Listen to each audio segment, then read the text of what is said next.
Exodus chapter 30. You must make an altar on which to burn incense. You are to make it out of acacia wood. It is to be 1 cubit long and 1 cubit wide, that is to say, square, and to stand 2 cubits high. Its horns are to be one piece with it.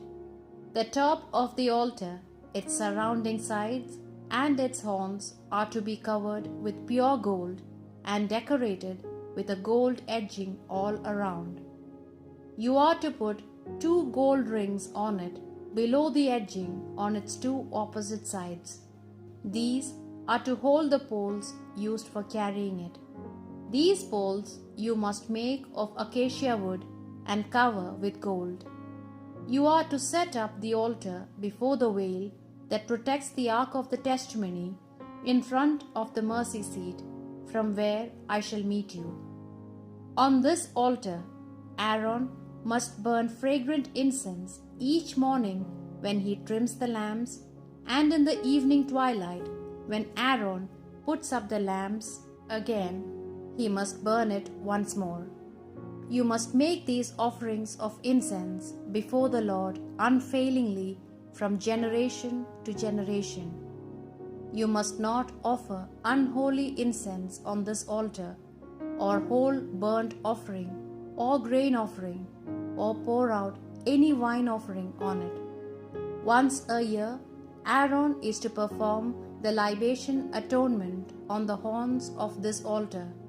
He shall perform the rite with the blood of the victim to take away sins. And you shall do the same once a year in the generations to come.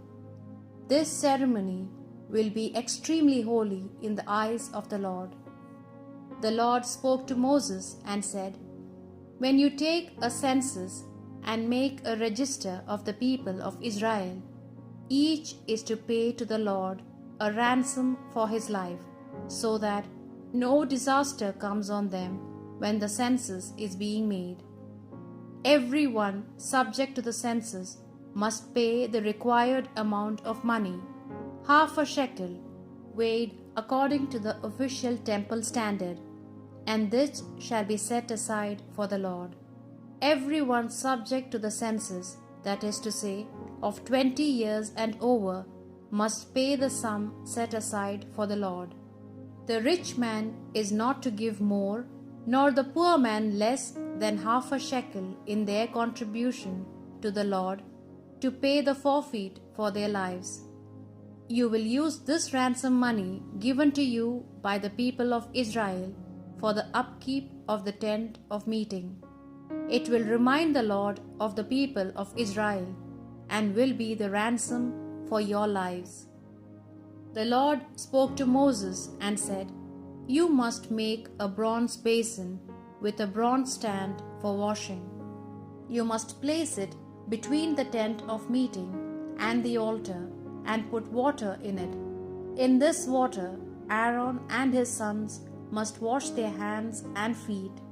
When they are about to enter the tent of meeting, they must wash in water, lest they die.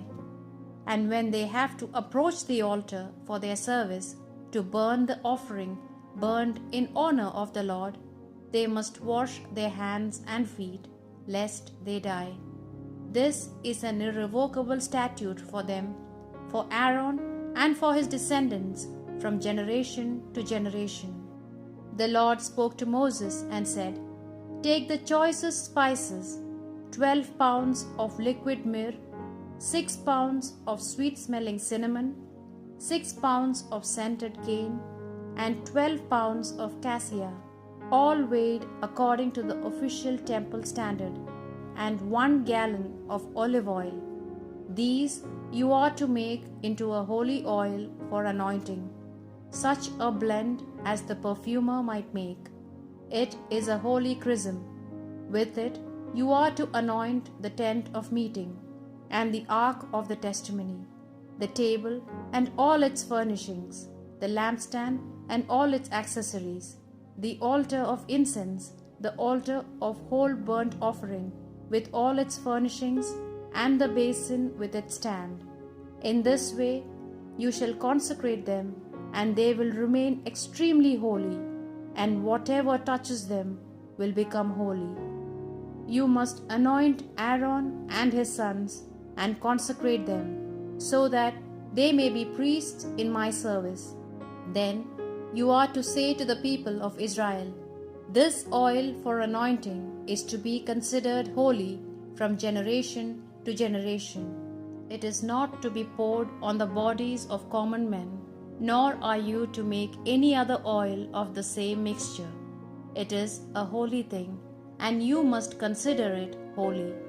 Whoever makes a perfume like this or uses it on an unauthorized person shall be outlawed from his people." The Lord said to Moses, "Take sweet spices, storax, onycha, galbanum, sweet spices, and pure frankincense in equal parts, and make an incense, such as the perfumer might make, salted, pure, and holy. Crush a part of it into a fine powder, and put some of this in front of the testimony in the tent of meeting, the place appointed for my meetings with you. You must regard it as most holy.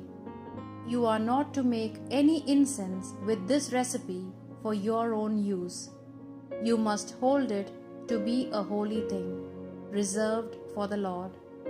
Whoever copies it for use as perfume shall be outlawed from his people."